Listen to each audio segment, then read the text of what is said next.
एक बूढ़ी मैया आवाज लगा रही थी, अरे कोई फल ले लो री फल।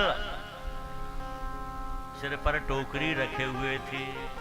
ठाकुर जी जैसे ही सुना भगवान ने कोई मैया कह रही फल ले लो फल, भगवान दौड़े दौड़े आए। केवल ठाकुर जी इस समय एक कचनी काचे हैं, बाकी दिगंबर जैसे हैं। दौड़े दौड़े आए, उस मैया के पास गए, बोले मैया, इतने प्रेम से मैया कहा कि वो सब भूल गई। मैया मोकू फल देगी कहा? उसने कहा लाला जरूर देंगे। तो ला जल्दी दे। ठाकुर जी ने हाथ आगे कर दी ने।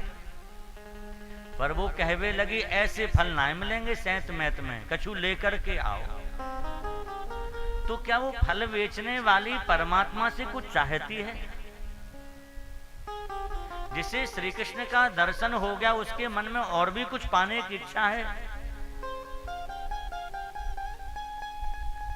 सच तो यह है फल बेचने वाली कुछ नहीं चाहती है।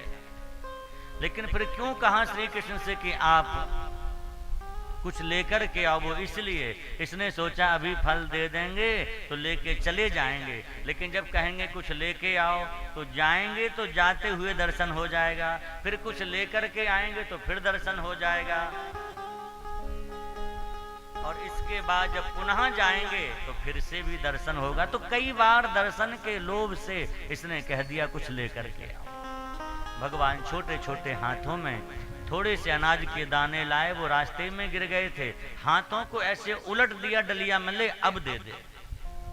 सुखदेव जी कह रहे हैं रत्न ही अपूर्य, सारी टोकरी रत्नों से भर गई। भगवान लाए थे कुछ और, लेकिन पूरी टोकरी रत्नों से भर जाती है। कहा मैया फल दो। उस वृद्धा ने कहा श्याम सुंदर, एक बार मेरी गोद में बैठकर मुझे मां कह दो तब फल देंगे। भैया ब्रज में जो भी जन्मा है वो सौभाग्यशाली है। इस फल बेचने वाली का सौभाग्य देखो। कह रही श्याम सुंदर मेरी गोद में बैठ के एक बार मेरे से मां कह दो। भगवान दौड़ के गए और गोद में बैठ गए और कहा मैया ला मुझे फल दे दे। जैसे ही मां कहा, भागवत में वर्णन है, इसके शुष्क पयोधरों से स्तनों से दूध झरने लगा और भगवान ने फल बेचने वाली का स्तनपान किया है।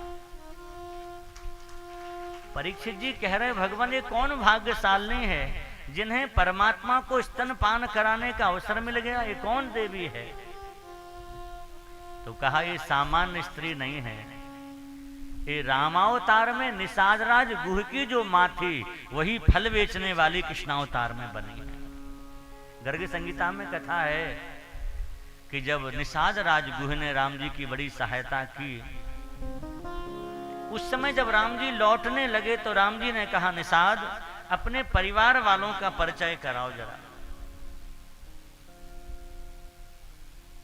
अपने परिवार का परिचय करा दें।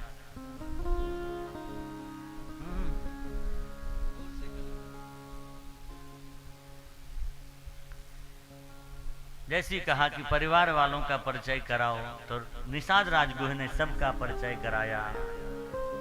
ये हमारे अमुक हैं, ये भाई हैं, ये चाचा हैं, ये ताऊ हैं, और एक किनारे में मैया बैठी हुई थी। जैसे ही कहा भगवान जो किनारे पर बैठी हैं वो मेरी माँ है। जैसे ही सुना राम जी ने कि निषादराज गुह की माँ है, आज दौड़ करके राम जी गए। जैसे कौशल्या मैया को प्रणाम करते, ऐसी निषादराज की माँ के चरणों में मस्तक रख करके प्रणाम किया। वो वृद्धा धन्य हो गई है। और राम जी ने कहा माँ कुछ मांग लो, जो मन में इच्छा हो मेरे से आज मांगो। उस निषादराज की माँ ने कहा प्रभु अगर देना ही चाहते हो तो एक वरदान दे दो, मेरे मन में ऐसी इच्छा है, जब आपको देखती हूं तो मेरा मन करता है क्या कभी वो भी दिन आएगा कि आपको गोद में बिठा के मैं स्तनपान कराऊं, दूध पिलाऊं। राम जी हंसने लगे, बोले मैया अब तो बहुत विलंब हो गया, मैं बहुत बड़ा हो गया, लेकिन तुमने मन में इच्छा की है कि आपकी गोद में बैठ कर के मैं स्तनपान करूं, दूध पीऊं, तो आप चिंता मत करो, कृष्णावतार में तुम फल बेचने वाली बनोगी और हम तुम्हारी गोद में बैठ के एक दिन तुम्हारा स्तनपान जरूर करेंगे।